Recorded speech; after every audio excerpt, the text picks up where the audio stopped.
Assalamualaikum warahmatullahi wabarakatuh. Innal hamdalillah nahmaduhu hamdan katsiran tayyiban mubarakan fihi. Hamdan yaliqu bi jalalihi al-karim wa 'azimi sultanihi. Hamdan yaliqu bi asma'ihi al-husna wa sifatihi al-'ula. Hamdan kama yuhibbu rabbuna wa yarda.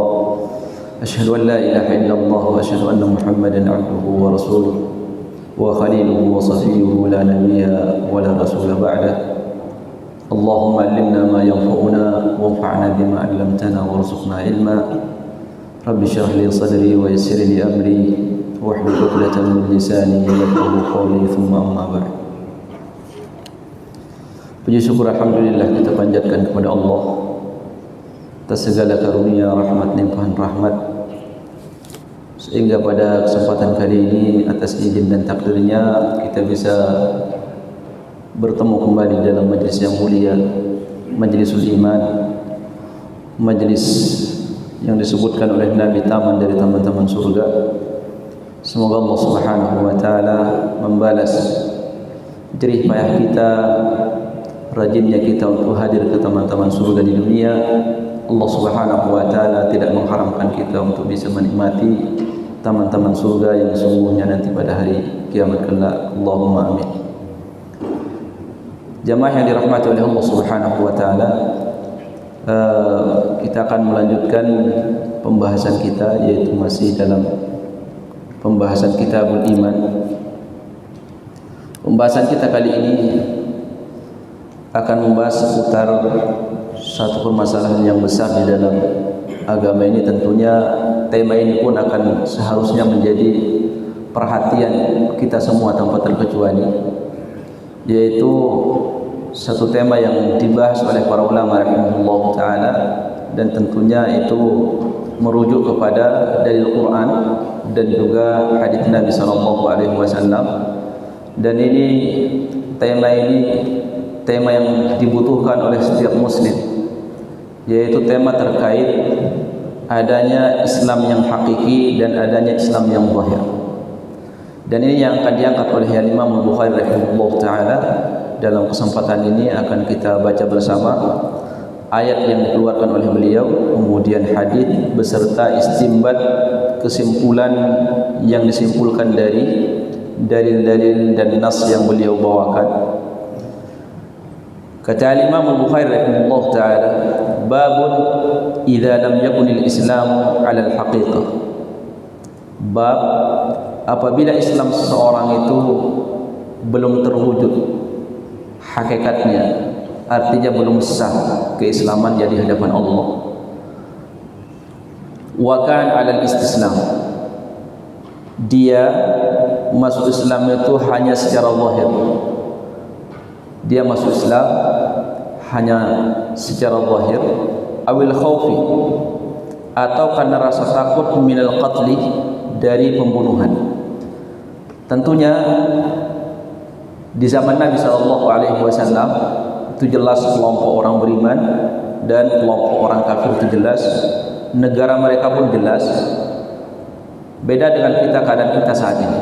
Namun hakikat pembahasan ini tentunya juga bukan khusus di zaman Nabi SAW, karena ini pembahasannya itu masuk kepada setiap personal muslim, di mana dia harus yakin dan harus menjadi perhatian besar dia itu apakah Islamnya itu sudah diterima sama Allah atau tidak.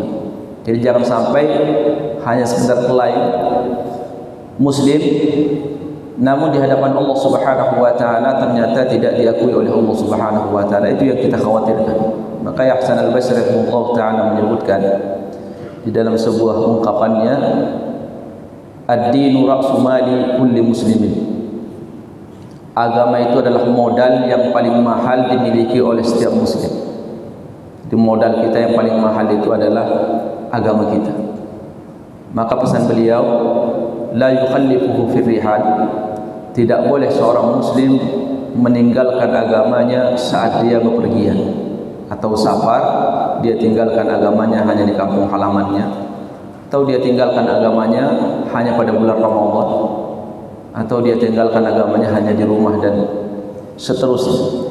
Wala ya'taminhu alaihi rijal, dan seorang muslim itu kata beliau tidak boleh dia menyerahkan agamanya ini kepada orang lain. Artinya apa? Artinya dia harus berusaha keras juga. Di samping dia bertanya kepada para dai atau orang-orang yang dia thiqah dengan keilmuannya atau dengan orangnya dia percaya, dia bertanya. Kemudian setelah itu tidak cukup, dia harus ada usaha, kemudian terus mempertanyakan apakah Islam yang dia selama ini dia anut atau dia patuhi, apakah benar-benar sudah memenuhi syarat standar di mana Allah Subhanahu wa taala mengakui keislamannya. Kenapa? Karena ternyata tidak semua orang yang mengucapkan syahadat itu sekali lagi diterima oleh Allah Subhanahu wa taala, dinilai Islamnya Islam yang sah dan Islam yang akan menyelamatkan dia dari azab Allah Subhanahu wa taala. Ini kita perlu untuk mengetahui, ini bukan untuk menghukumi orang lain, tapi untuk menghukumi diri sendiri sebelum kita membahas tentang orang lain, tapi untuk diri kita sendiri. Untuk diri kita, jangan sampai kita mengetahui Islam kita tidak sah itu setelah kita wafat, karena tidak ada kesempatan untuk membenahi diri. Al-Imam Al-Bukhari rahimahullah ta'ala, beliau mengatakan, apabila Islam seseorang itu bukan Islam yang sah, dia itu masuk Islam hanya secara zahir, kemudian dia masuk Islam karena takut dibunuh oleh kaum muslimin. Karena di zaman dulu ya Rasulullah dan para sahabat mencari negara-negara yang masih belum tunduk kepada Islam, dicari. Maka standar di dalam Islam itu, kata para ulama rahimahullah, negara Islam itu standarnya minimal itu dia mengutus sebuah pasukan dalam setahun itu 2 kali untuk dikerahkan kepada negara kafir. Itu di zaman Nabi SAW. Dan kita tahu bagaimana para sahabat itu kehidupannya hampir tiap tahun perang, ya. Sehingga dalam 1/4 abad, 25 tahun itu Islam sudah masuk ke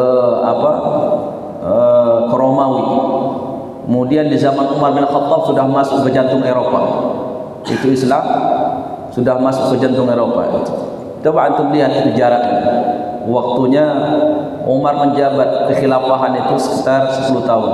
Abu Bakar 2 tahun, Nabi di Madinah itu 10 tahun, kurang lebih 23 tahun Islam sudah masuk ke jantung Eropa. Itu karena semua peperangan. Sehingga pada saat itu kondisi yang membuat orang-orang kafir yang mereka mungkin belum menerima hidayah dari Allah Subhanahu wa taala, belum mendapatkan hidayah, melihat Islam ini semakin maju, akhirnya mereka khawatir mereka nanti akan diperangi. Karena mereka ini kalau tidak tunduk kemudian diperangi terus kalah, itu nanti akan jadi tawanan. Kalau tidak terbunuh dia jadi tawanan, kemudian istrinya itu akan menjadi tawanan juga, akan dibagi. Kita bisa bayangkan ya, kita ada orang kafir suami istri kaya raya, perkampungannya diserang oleh kaum muslimin, terus ditawarkan untuk masuk Islam, tidak mau. Karena Nabi SAW berpesan, sebelum kalian memerangi maka ajak mereka untuk masuk Islam. Tapi kalau mereka tidak mau masuk Islam, maka dilihat, kalau dia ahli kitab dikasih tawaran kedua, mau tidak bayar jizyah, bayar upeti per tahunnya, per kepala dikembalikan kepada imam, berapa harus bayar. Tapi bukan pajak ya, bukan namanya jizyah, upeti. Ini harga kepala orang kafir yang tidak mau masuk Islam tapi ingin aman. Kalau dia ahli kitab, tawarannya dua sebelum diperangi, masuk Islam atau bayar jizyah. Kalau dia bukan ahli kitab, penyembah berhala, maka tawarannya cuma satu, masuk Islam atau diperangi. Nah, kalau mereka masuk Islam, maka secara otomatis mereka menjadi bagian dari kaum muslimin dan pasukan Islam.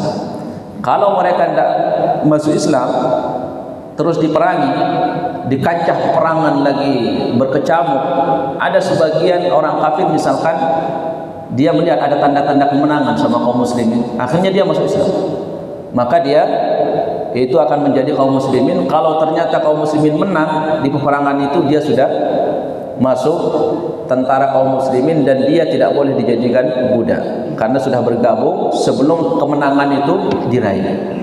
Tapi kalau orang kafir masuk Islam, mengucapkan syahadat, tapi setelah kemenangan diraih oleh kaum muslimin, maka dia tetap menjadi budak. Dia akan dimiliki dan dia akan dijual dan dibagi kepada tentara kaum muslimin. Kalau dia suami istri, semuanya akan diambil, hartanya diambil, istrinya, anaknya semua akan diambil, dan mereka ini saat menjadi milik kaum muslimin akan dibagi seperti harta. Itu bisa dibayangkan andaikan terjadi pada kita, ya, alhamdulillah kita tidak hidup di zaman itu. Itu dia, suaminya akan menjadi budak, istrinya jadi budak, anak perempuannya jadi budak, semua akan jadi budak. Nanti akan dijual di pasar seperti dijualnya hewan kurban mendekati hari raya. Itu sudah ada harga-harganya, ya. Nah, nanti kita akan dipisah sama istrinya. Siapa yang beli istrinya, siapa yang dapat bagian suaminya, siapa anak perempuan, itu akan dibagi. Jadi makanya ulama mengatakan perbudakan sebuah kehinaan disebabkan karena kekufuran. Nah, karena kondisi itu banyak di zaman Nabi SAW, secara otomatis pihak lawan itu juga berpikir 1000 kali, ini mau masuk Islam kita tidak mengakui kebenarannya, kemudian tidak masuk Islam nanti hina, karena kaum muslimin semakin besar.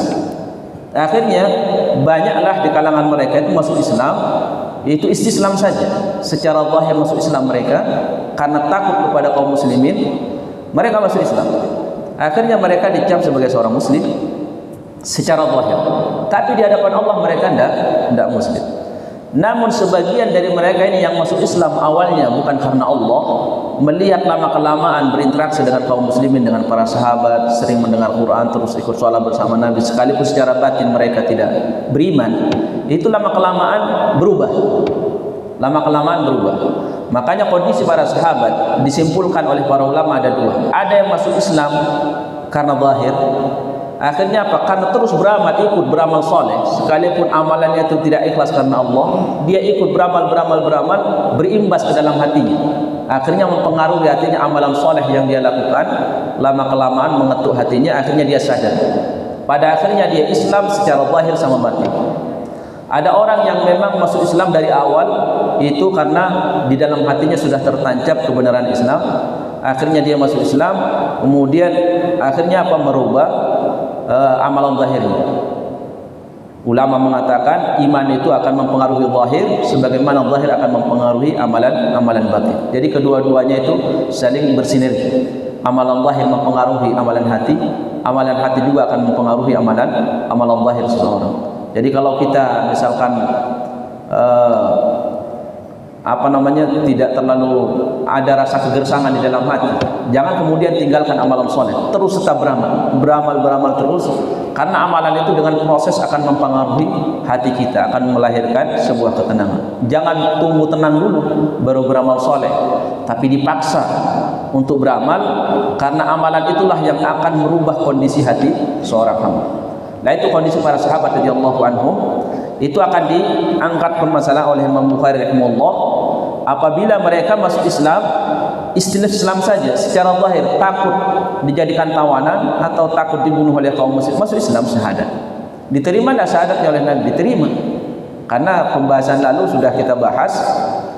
Kata Ibnu Rajab, semua yang mengucapkan syahadat di zaman Nabi tidak pernah ditanya oleh Nabi, kamu ini ikhlas tidak dalam hatinya? Tidak. Masalah amalan hati itu diserahkan kepada Allah Subhanahu wa taala. Kemudian kata beliau, jadi kalau seseorang masuk Islam secara zahir saja, Nah ini yang kita khawatirkan, kita ini Islam kita secara zahir atau sudah masuk juga secara batin. Kalau sudah secara batin itu maknanya Islam hakiki. Itu yang akan menyelamatkan kita dari adab Allah Subhanahu wa taala. Kalau Islamnya secara zahir itu hanya menyelamatkan kita dari apa? Dari hukum dunia. Tapi di hadapan Allah itu tetap tidak selamat. Kata Imam Bukhari rahimahullah, Imam Bukhari ingin menjelaskan bahwa ada orang yang masuk Islam itu tidak diterima keislamannya oleh Allah. Dalilnya firman Allah Subhanahu wa taala di dalam surah Al-Hujurat ayat 14. Kata Allah Subhanahu wa taala, qalatil a'rab amanna qul lam tu'minu walakin qulu aslamna. Ada sekelompok Arab Badui mengucapkan syahadat di zaman Nabi SAW. Kemudian setelah mereka mengucapkan syahadat, tidak lama setelah itu mereka mengatakan amanna, kami telah beriman. Langsung diturunkan ayat oleh Allah, qul, wahai Muhammad, katakan lam tu'minu, lam tu'minu, kalian belum beriman. Walakin qulu aslamna, akan tetapi kalian hendaklah mengatakan kami sudah masuk Islam. Kami sudah masuk Islam. Al-Imam Al-Bukhari melihat ini terjadi dua penafsiran. Jadi ulama kita ya semuanya ada dua kelompok di dalam memahami ayat ini. Sekelompok orang Arab Badui yang masuk Islam ini. Tentunya bukan semua Arab Badui saja, sekelompok saja, segelintir orang masuk Islam, mengucapkan langsung kami beriman, langsung ditegur sama Allah Subhanahu wa taala.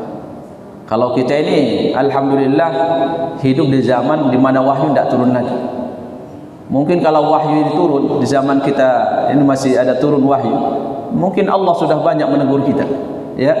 Tapi karena tidak ada wahyu lagi, kita tidak tahu nih siapa yang sudah sah imannya, siapa yang tidak. Allahu a'lam bishawab. Kita hanya berusaha semoga iman kita ini diterima oleh Allah Subhanahu wa taala.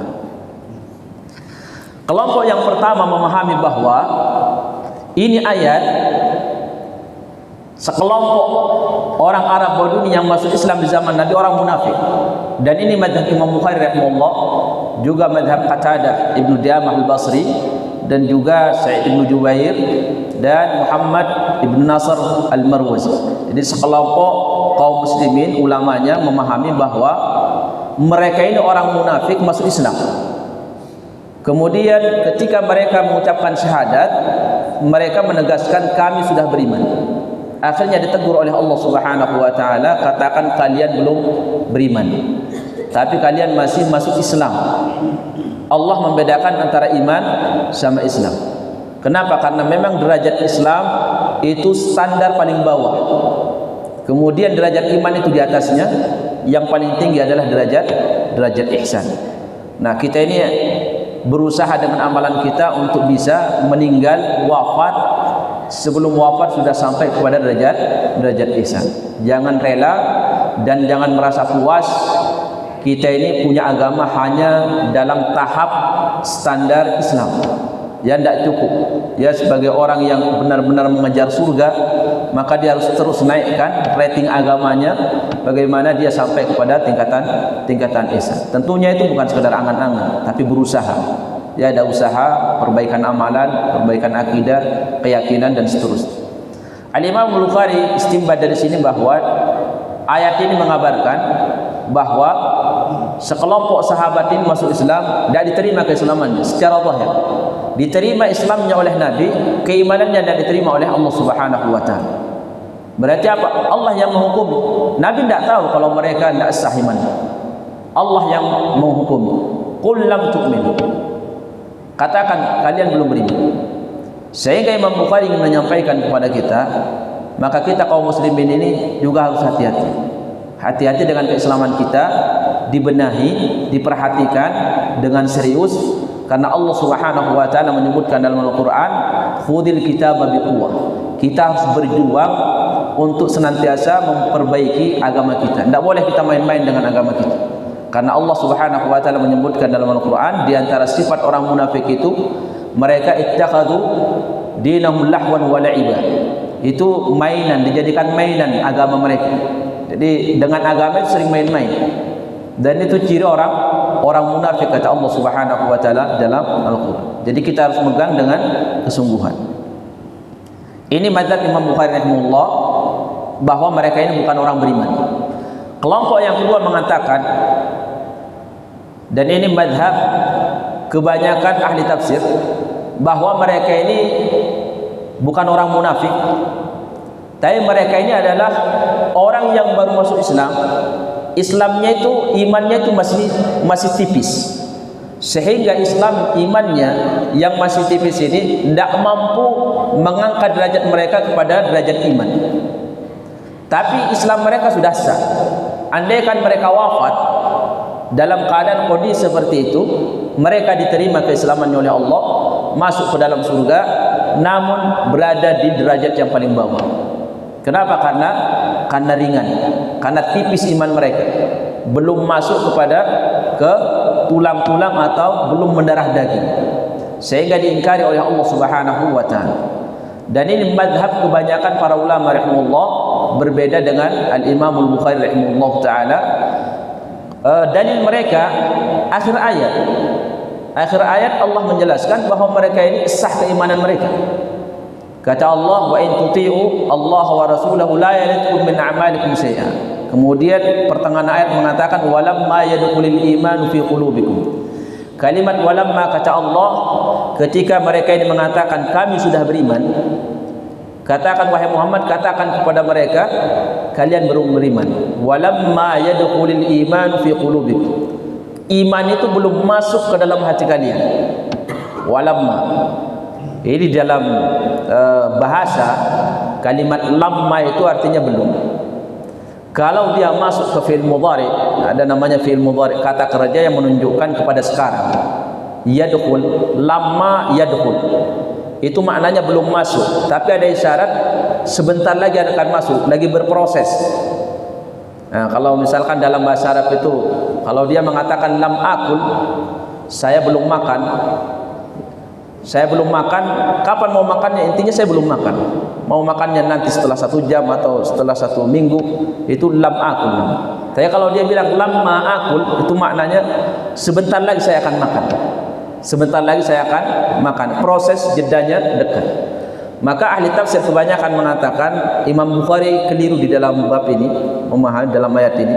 Jadi mereka mengatakan Allah menegur mereka karena mereka mengatakan kami beriman. Sementara mereka baru mengucapkan syahadat, dan keislaman mereka ini belum sampai dan belum mampu untuk mengangkat derajat mereka kepada derajat iman. Dan mereka kalau meninggal dunia ya seperti kaum muslimin yang sah keislamannya dan masuk surga, namun berada di derajat yang paling bawah. Ya. Nah, di sini ada isyarat bahwa seorang berproses. Dengan amalan solehnya dia berproses naik kepada derajat iman. Setelah itu dia berjuang lagi sampai naik kepada derajat ihsan. Nah, kalau derajat ihsan ini itu paling tinggi. Derajat ihsan itu ada 2 macam. Kata Allah Subhanahu wa taala dalam hadis Nabi sallallahu alaihi wasallam, ketika Jibril menanyakan ihsan, apa itu ihsan kepada Nabi, apa kata Jibril? An ta'budallaha ka'annaka tarahu, fa in lam takun tarahu fa innahu yara. Jadi ihsan yang paling tinggi, kata Ibnu Rajab, ihsan yang paling tinggi itu adalah ketika kamu berada di tempat sepi sendirian, atau ada kesempatan untuk bermaksiat, tapi kesempatan itu atau waktu di mana kamu sendirian itu tidak sempat kamu terpikir untuk berbuat maksiat. Kamu jadikan momen itu untuk bermunajat kepada Allah.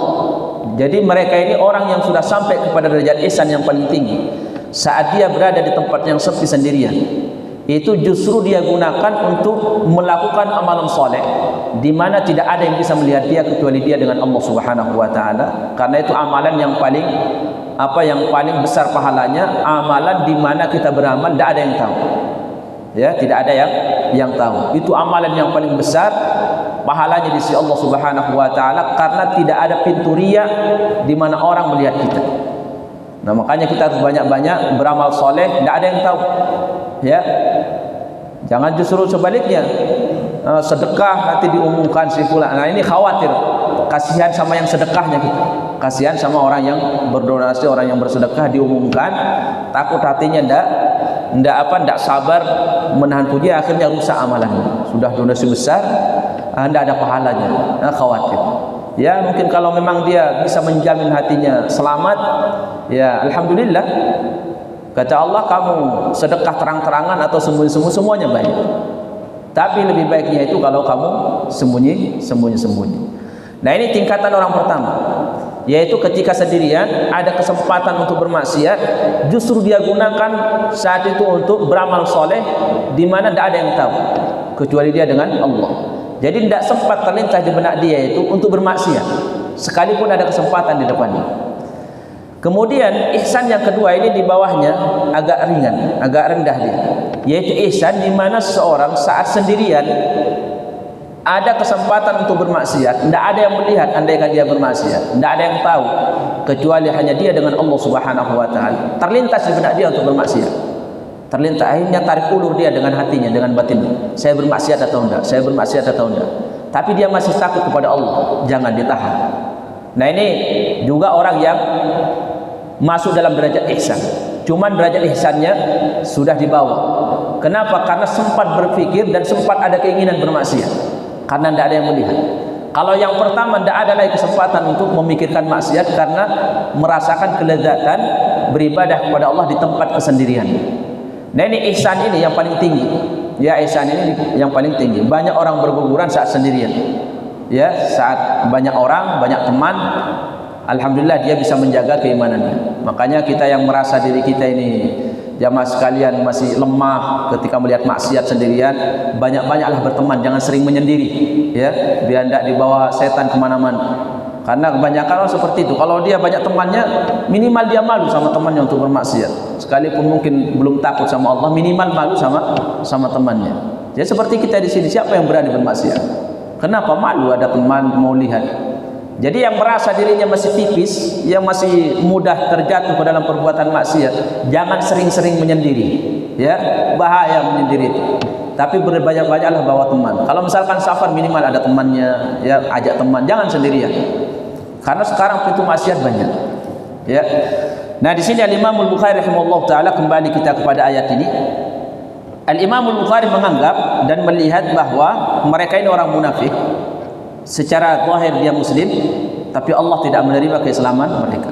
Sebagian ahli tafsir mengatakan tidak. Mereka ini orang sah keislamannya, tapi mereka secara iman belum masuk derajat iman, sehingga ditegur oleh Allah. Tapi Allah sudah mengabarkan di akhir ayat, walam ma yadkhul, iman kalian lagi proses untuk menuju ke derajat iman. Kemudian Imam Bukhari melanjutkan, fa idza kana 'alal haqiqati, apabila Islam itu Islam yang sah, maka dia sesuai dengan firman Allah, innad dina indallahi al-Islam. Sesungguhnya agama yang diterima oleh Allah pada hari kiamat agama Islam. Maknanya Islam apa ini? Kata Imam Bukhari, Islam yang hakiki. Jadi beliau menyimpulkan dan ulama juga menyimpulkan bahwa Islam itu ada dua. Ada Islam zahir, ya, kita ini muslim dengan mengucapkan syahadat. Ada Islam yang hakiki. Apa bedanya? Di dunia tidak ada bedanya. Karena kita tidak bisa mengetahui siapa yang Islamnya sah, siapa yang tidak. Semuanya hukumnya sama, yaitu orang muslim. Tapi yang membedakan nanti hari kiamat, siapa yang diterima imannya, Islamnya oleh Allah, dialah orang yang Islamnya hakiki. Siapa yang ditolak Islamnya oleh Allah, berarti Islamnya waktu dunia Islam yang zahir. Islam hanya sekedar zahir, mengucapkan syahadat, tapi hakikatnya, batinnya Allah mengetahui belum masuk Islam secara hakiki. Nah, itu dalil di dalam Al-Quran, ya. Kemudian Al-Imam Al-Bukhari rahimahullah ta'ala juga membawakan hadis. Jadi bagaimana, ada tidak terjadi di zaman Nabi yang seperti ini, atau ini hanya sekedar penafsiran? Karena perlu kita ketahui bahwa mengetahui sejarah para sahabat radhiyallahu anhum itu sebenarnya generasi sahabat ini adalah tafsir Al-Quran yang berjalan. Tafsir Al-Quran yang berjalan. Makanya kalau mau paham makna ayat, maka dikembalikan kepada sejarah para sahabat radhiyallahu anhum, karena merekalah orang yang pertama kali mengamalkan isi Al-Quran ini secara utuh. Apa yang terjadi di zaman sahabat itu langsung ada jawaban. Tidak seperti kita saat ini. Orang yang melakukan ini tidak ada jawaban dari langit karena wahyu sudah terputus. Tapi di zaman Nabi SAW, kalau ada sahabat yang melakukan sebuah pelanggaran syariat, pelanggaran syar'i di rumahnya sendirian, tidak ada yang tahu, Allah turunkan ayat. Kenapa? Karena zaman sahabat itu, kejadian dan kisah para sahabat itu akan menjadi dalil, rujukan bagi generasi setelahnya. Makanya para sahabat yang melakukan pelanggaran, kemudian tidak ada yang tahu kecuali dia dengan Allah, itu Allah turunkan wahyu. Ada sebagian dari sahabat kamu wahai Muhammad melakukan ini dan itu. Seperti ketika di perang Tabuk ada dua sahabat yang saling menghina Nabi SAW dengan mengucapkan, tidak ada orang yang paling buncit perutnya, orang yang paling pengecut saat ketemu musuh kecuali Muhammad. Dia mengucapkan ini berdua, katanya untuk menghibur diri, saking panjangnya perjalanan, akhirnya canda di tengah jalan. Canda di tengah jalan sehingga ketawa-ketawa supaya supaya panjangnya perjalanan itu tidak terasa jauh, tidak terasa berat. Tidak ada yang tahu. Sahabat yang lain tidak ada yang tahu kecuali mereka berdua. Karena ini sebuah pelanggaran, apalagi masalah akidah, Allah turunkan ayat di dalam Al-Qur'an. Qul abillahi wa ayati wa rasulihi kuntum tastahzi'un. Dipanggil oleh Nabi SAW dua sahabat itu, kemudian ditanya, benar kalian mengatakan seperti ini? Kata dua sahabat, benar ya Rasulullah, tapi kami sekedar canda. Allah turunkan langsung ayat. Qul abillahi wa ayatihi wa rasulihi kuntum tastahzi'un la ta'tadiru qad kafartum ba'da imanikum. Apa kalian akan canda dengan ayat Allah, dengan nabinya, dengan ajarannya, dengan Qur'annya? Kalian tidak usah mengutarakan alasan. Kalian sudah keluar dari agama setelah kalian masuk Islam. Awalnya mereka diterima keislamannya, kemudian diingkari oleh Allah karena perbuatan mereka itu. Tapi alhamdulillah mereka ini taubat setelah itu dan menjadi sahabat Nabi yang mulia dan diterima taubatnya oleh Allah Subhanahu wa taala. Jadi sebenarnya masalah kita tinggal taubat apa enggak, mau kita taubat atau tidak. Maka jamaah sekalian dirahmati oleh Allah, kita ini harus senantiasa mempelajari Al-Qur'an, kemudian dicocokkan dengan kisah para sahabat radhiyallahu anhum yang sahih sanadnya. Karena tidak semua kisah itu benar kejadian. Maka di sini Imam Al-Bukhari rahimahullah akan membawakan sebuah kisah yang terjadi di zaman Nabi SAW, di mana kisah ini membuat Sa'ad bin Abi Waqqas radhiyallahu anhu heran. Ya. Jadi yang mengisahkan ini Sa'ad bin Abi Waqqas. Sa'ad bin Abi Waqqas ini kalau di zaman sekarang sudah masuk wali sebenarnya. Ya. Dia samping dia seorang sahabat di awal-awal masuk Islam, kemudian termasuk sahabat yang dikabulkan doanya. Kita kalau tahu ada orang Islam atau orang alim dikabulkan doanya, pasti kita berdatangan untuk minta didoakan. Sa'ad bin Abi Waqqas radhiyallahu anhu, ketika beliau jadi gubernur di Irak saat itu, beliau dilaporkan kepada Umar bin Khattab dengan 3 laporan. Bahwa dia kalau jadi imam itu sholatnya tidak benar, kata Sa'ad bin Abi Waqqas dilaporkan tidak benar sholatnya. Akhirnya Sa'ad bin Abi Waqqas dipanggil oleh Umar bin Khattab untuk datang ke Madinah. Wahai Sa'ad, saya mendapatkan laporan, apakah benar kamu ketika sholat tidak benar sholatnya? Kemudian ketika dapat harta rampasan kamu tidak bagi dengan rata. Kemudian ketika ada peperangan kamu tidak ikut, cuma nyuruh. Apa kata Sa'ad bin Abi Waqqas? Demi Allah, wahai Amirul Mukminin, saya sholat, ini kata beliau, saya melaksanakan sholat setiap jadi imam, mengimami mereka sholat persis seperti sholat Nabi Sallallahu Alaihi Wasallam. Saya panjangkan 2 rakaat pertama dan saya pendekkan 2 rakaat yang kedua. Jadi sunnahnya 2 rakaat pertama orang baca surah setelah Al-Fatihah, rakaat ketiga keempat tidak ada bacaan surah. Rakaat ketiga sama keempat tidak ada bacaan surah, baik itu di sholat jahriyah atau di sholat sirriyah, sholat jamaah atau sholat sendirian. Ya, kecuali yang diriwayatkan oleh Imam Baihaqi bahwa Nabi SAW membaca surah di rakaat ketiga dan dibolehkan, tapi masih diperselisihkan oleh para ulama rahimahullah taala tentang kesahihannya. Ada yang mendhaifkan, ada yang mensahihkan. Tapi yang jelas disepakati itu rakaat pertama sama kedua kita baca Al-Fatihah sama surah, rakaat ketiga sama keempat itu cukup dengan baca Al-Fatihah. Ya. Jadi imam kalau rakaat ketiga sama keempat jangan panjang-panjang, jangan lama-lama. Ini kalau lama-lama imamnya berarti kemungkinan dia baca surah. Mungkin hujahnya dia ikut mensahihkan. Tapi yang cepat insyaallah dia mengikuti hadis yang paling sahih.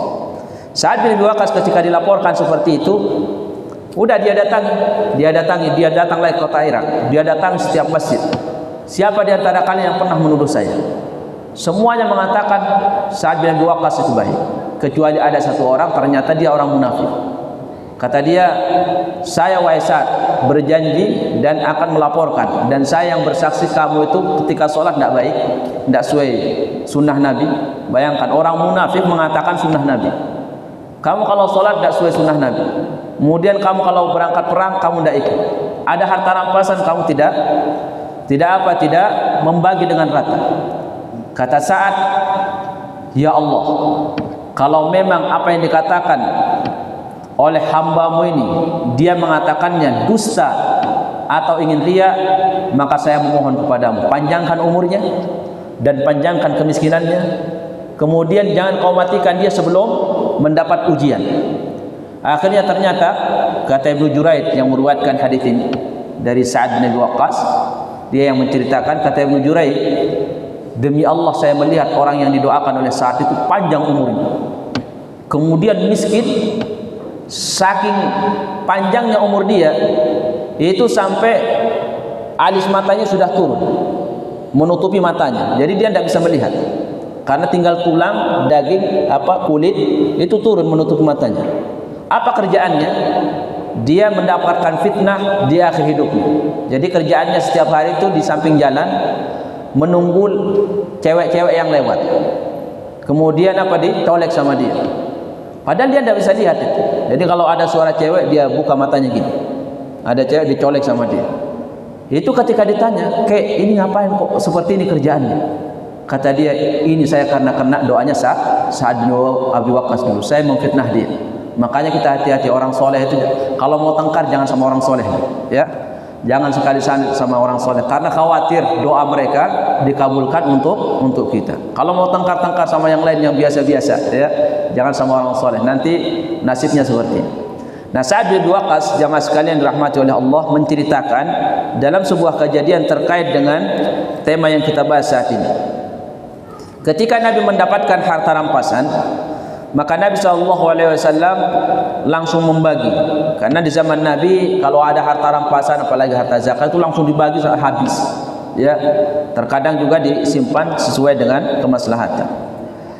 Ada sekelompok sahabat yang baru masuk Islam, itu mereka dikasih harta oleh Nabi SAW. Kemudian kata Sa'ad bin Abi Waqqas, "Fataraka Rasulullah rajulan huwa a'jabuhum ilayya." Ada satu sahabat itu tidak dikasih oleh Nabi. Kata Sa'ad bin Abi Waqqas, padahal sahabat yang tidak dikasih harta ini menurut saya keimanannya lebih hebat daripada yang dikasih.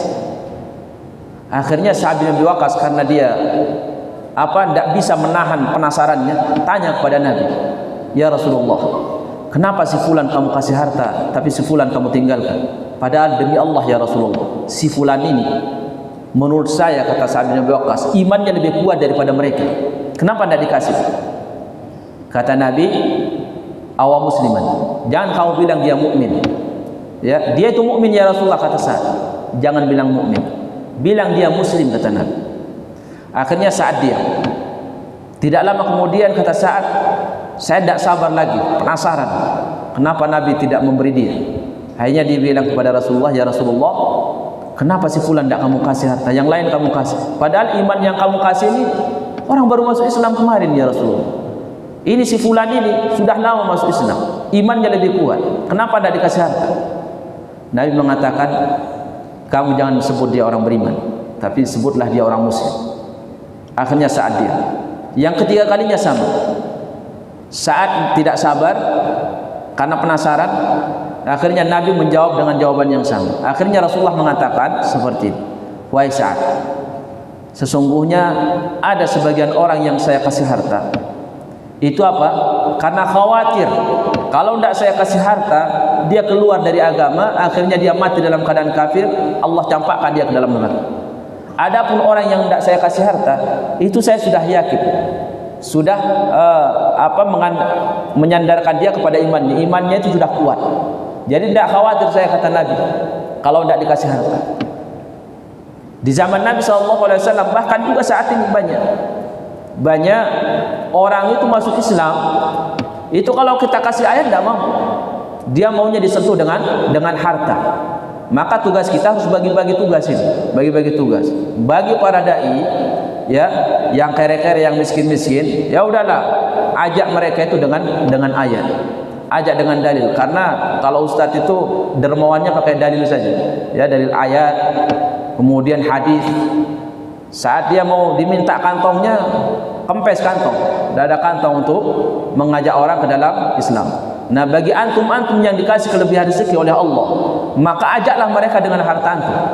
Mungkin dengan dalil antum tidak bisa, hadis tidak bisa, sentuh dia pakai harta.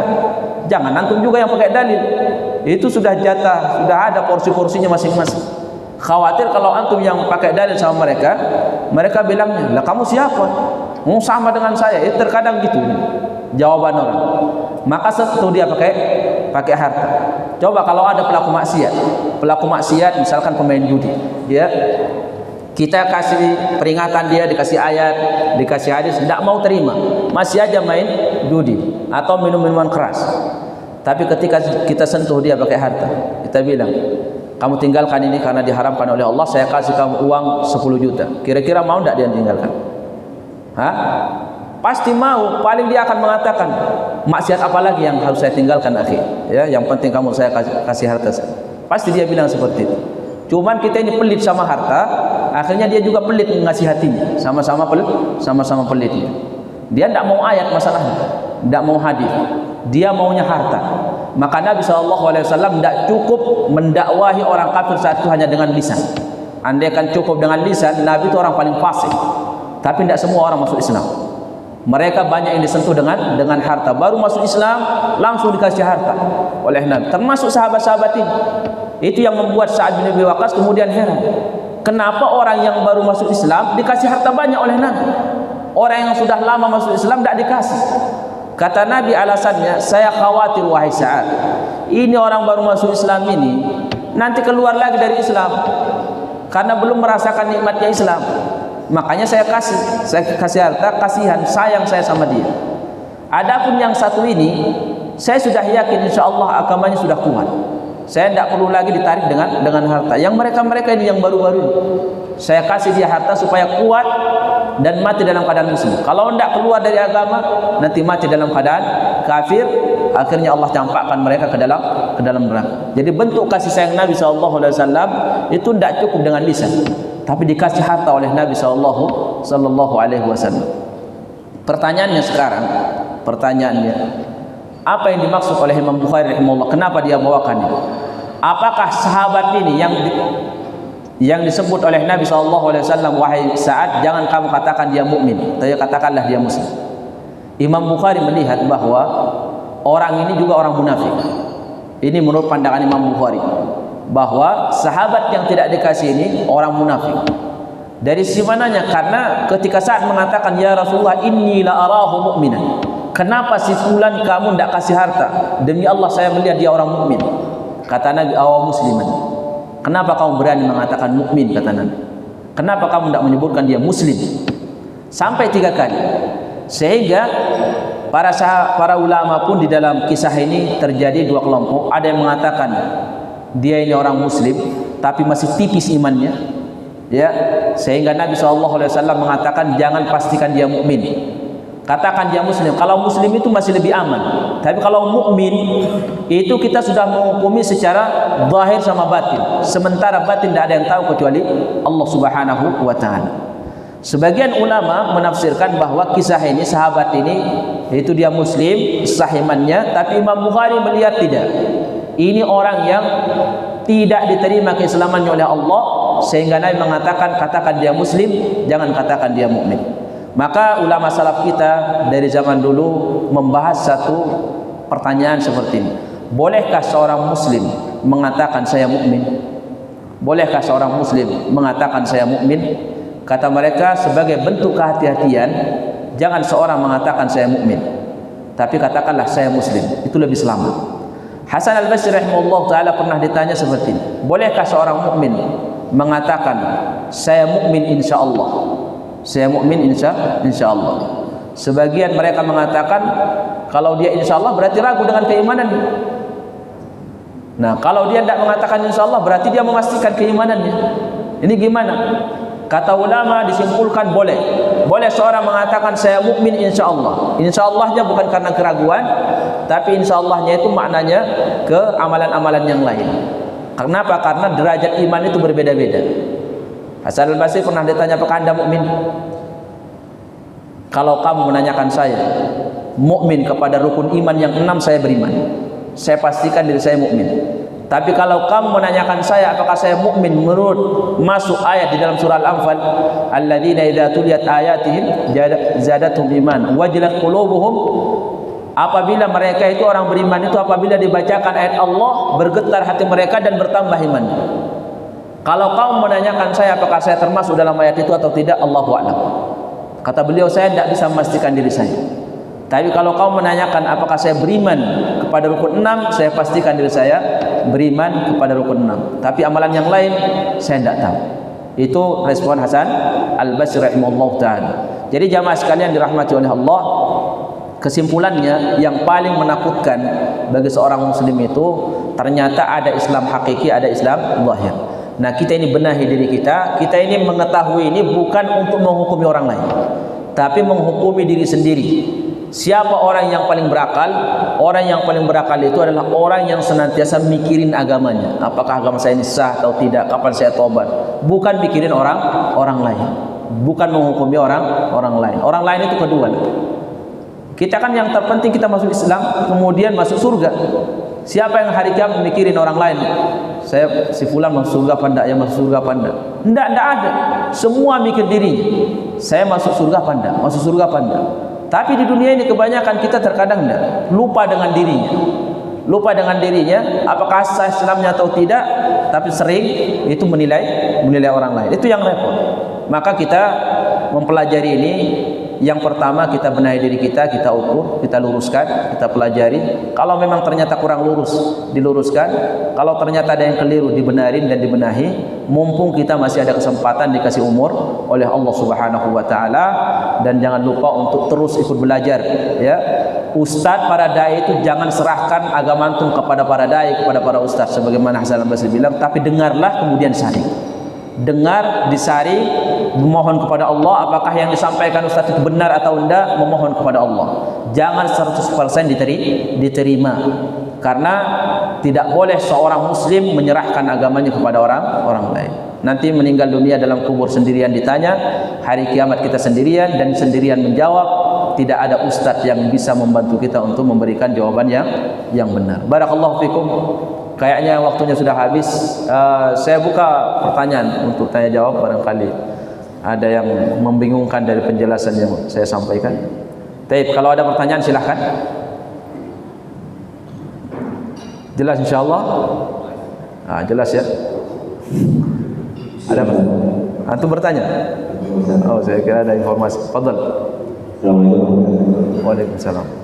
Tadi disinggung mengenai doa saat berpuasa. Ya. Ini sedikit keluar.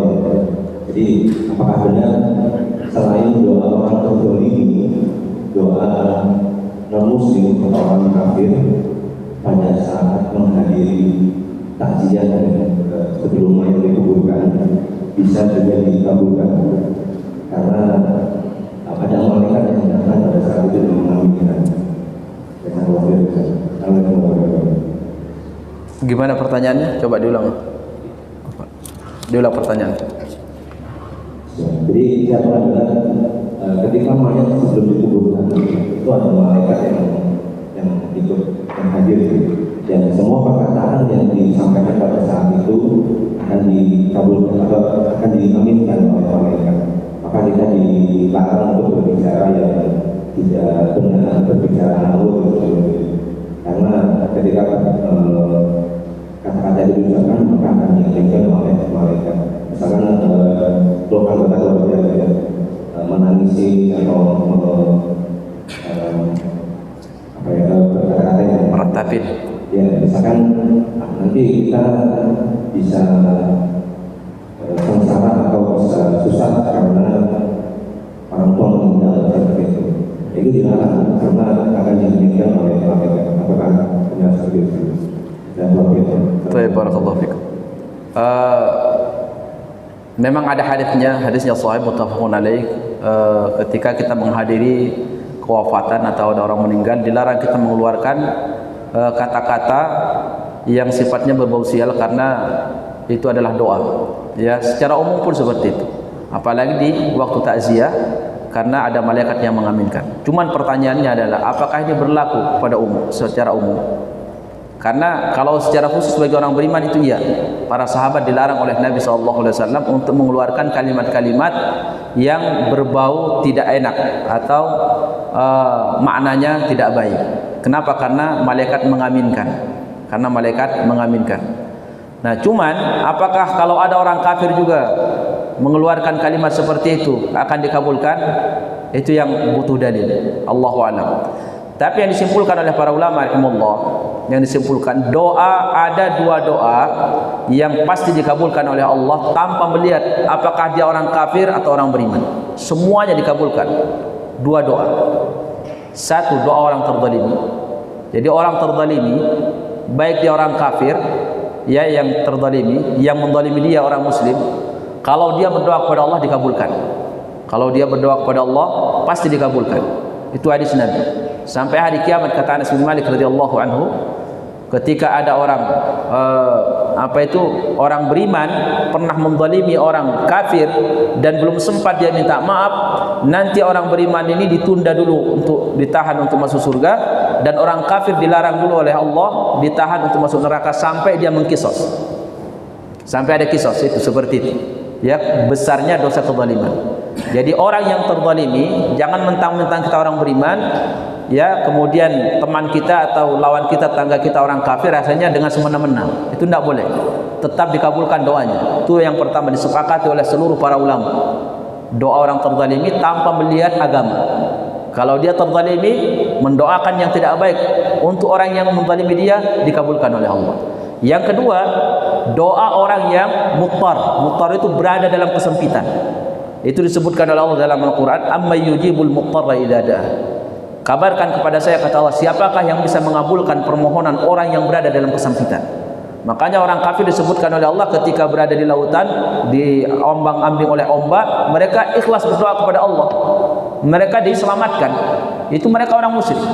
Jadi orang yang berada dalam kesempitan, baik itu orang beriman atau orang kafir sekalipun, dikabulkan doanya kalau mereka memohon saat itu kepada Allah Subhanahu wa taala. Dua doa itu disepakati oleh para ulama tanpa melihat kepada agamanya, dikabulkan kalau dia memohon dan berdoa kepada Allah Subhanahu wa taala. Adapun yang antum pertanyakan, apakah orang kafir yang ikut takziah mengeluarkan kalimat yang tidak baik akan dikabulkan? Saya tidak tahu, Allahu a'lam bishawab. Tapi hadisnya benar, ada. Untuk orang beriman iya, tapi apakah orang kafir masuk? Allahu a'lam bishawab. Karena khitabnya secara zahirnya itu kepada para sahabat radhiyallahu. Allahu a'lam. Tapi ada yang lain? Tadi kata Ustaz, ada perbedaan antara Islam hakiki sama Islam ini. Sehingga pada definisi hakiki sama Islam ini. Baik, ahsan. Yang membuat maaf ini juga, tapi saya mau jawabannya. Halalkan uang yang merupakan dari pemberian orang yang menjadi perusahaan biasa. Terima kasih. Assalamualaikum warahmatullahi wabarakatuh. Apa pertanyaan kedua? Yang kedua. Halalkan uang pemberian dari orang yang bekerja di biasa. Yang bekerja di biasa. Pemberian uang dari orang yang bekerja di biasa. Oh, perpajakan. Iya. Masya Allah. Nah, yang pertama, tentang Islam hakiki sama Islam zahir. Bagaimana perbedaannya? Kita di dunia ini tidak bisa membedakan orang apakah Islamnya ini hakiki atau tidak ada yang tahu. Makanya ketika para ulama membahas hakiki atau zahir, itu sebenarnya untuk diri sendiri. Tidak bisa kita menghukum orang itu Islamnya hakiki atau tidak, itu tidak ada yang tahu. Karena ada kaitannya dengan batin, dan batin itu kita tidak tahu. Makanya semuanya kenapa dijelaskan oleh para ulama ini, disebutkan oleh Allah dalam Al-Quran, agar setiap muslim itu khawatir dengan agamanya. Jadi dia fokus mempelajari agamanya, khawatir jangan sampai dia optimis. Karena tidak ada yang tahu, tidak ada yang bisa menghukumi. Seorang ustaz tidak bisa, ya. Apalagi kita saat ini, kita akan mengatakan iman kamu sudah sah, tidak ada yang mampu, tidak ada yang sanggup.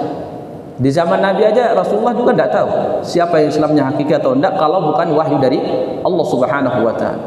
Nabi tidak tahu siapa orang munafik di Madinah sampai Allah mengasih tahu 12 nama orang munafik di Madinah oleh Allah. Allah yang ngasih tahu. Nabi tidak tahu. Karena kenifakan itu ada dalam hati dan Nabi tidak tahu isi hati seorang. Jadi kita ini membahas masalah Islam hakiki atau Islam zahir bukan untuk mengetahui nanti kita tahu si fulan ini Islamnya hakiki, si fulan tidak, itu tidak bisa.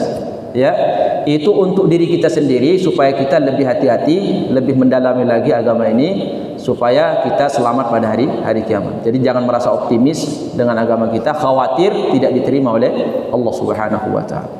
Kemudian terkait dengan kehalalan pemberian dari uang yang seperti itu ya.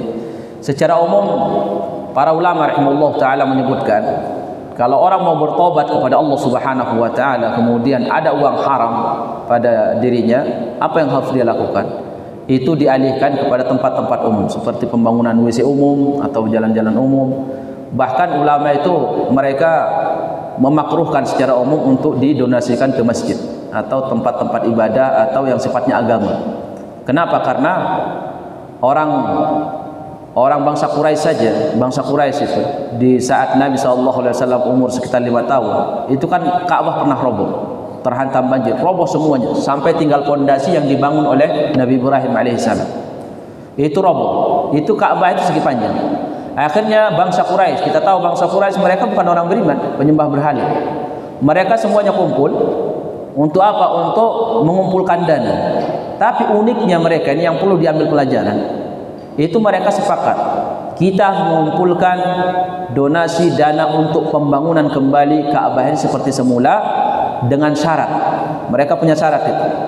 Donasi atau harta dari hasil yang halal, jual beli, sewa menyewa atau yang lainnya. Jangan sampai ada di antara kita yang menyumbangkan uang untuk pembangunan Ka'bah ini kembali itu dari hasil yang haram, perzinahan. Mereka tahu zina itu tidak boleh, baik perampokan dan lain-lain.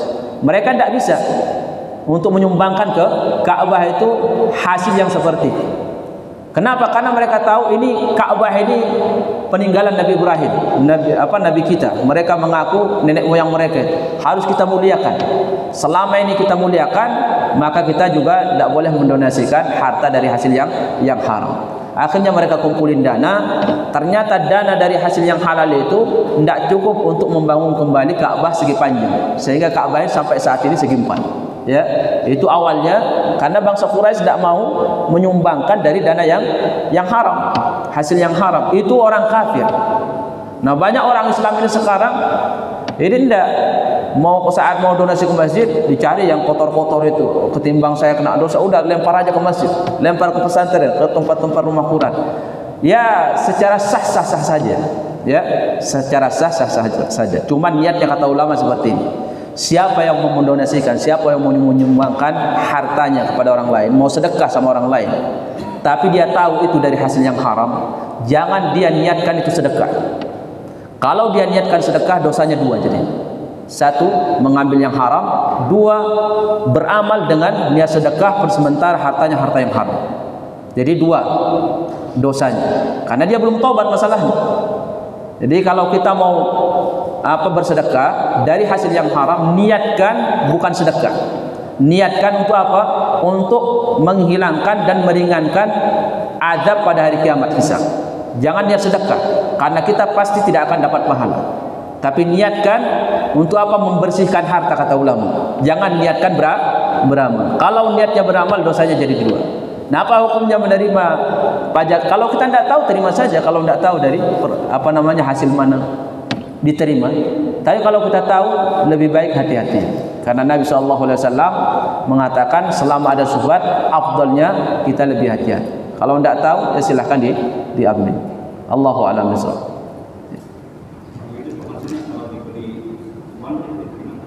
Kenapa? Sama orang pajak. Nah, tinggal dia penghasilan dari pajak itu saja apa ada campuran? Ya, intinya beliau diterima uang taruh saya pejabat pajak. Kan dia nggak perlu nanya waktu dari mana kan gitu. Nggak, kita lihat ulama seperti ini. Selama orang yang memberi itu campur ininya, ada yang dari halal dan ada yang dari haram, diterima kata ulama. Dan tidak perlu ditanya. Jadi misalkan ada yang ngasih kita ini, atau dia kerja di pajak, perpajakan. Tapi di siang lain dia juga ada misalkan usaha apa gitu. Maksudnya bukan murni semuanya dia bertumpu ke situ penghasilan. Maka Imam Ahmad berfatwa diambil dan tidak perlu ditanyakan. Jadi takallub di dalam agama, terlalu membebani. Tapi kalau kita yakin murni tidak ada penghasilannya kecuali di yang haram itu, maka kata mereka afdalnya kita jangan terima. Afdalnya seperti itu, lebih baik ditahan. Jadi tidak perlu ditanya, enggak. Kita yang mengukur dia ini ada penghasilan atau enggak gitu, yang lain. Insyaallah. Allahu a'lam bishawab. Tapi ada yang lain sudah? Cukup ya? Baik, kalau tidak ada pertanyaan, mungkin kita cukupkan sampai di sini. Barakallahu fikum. Kita tutup dengan doa kafaratul majlis. Subhanakallahumma wa bihamdika asyhadu an la ilaha illa anta astaghfiruka wa atubu ilaik. Assalamualaikum warahmatullahi wabarakatuh.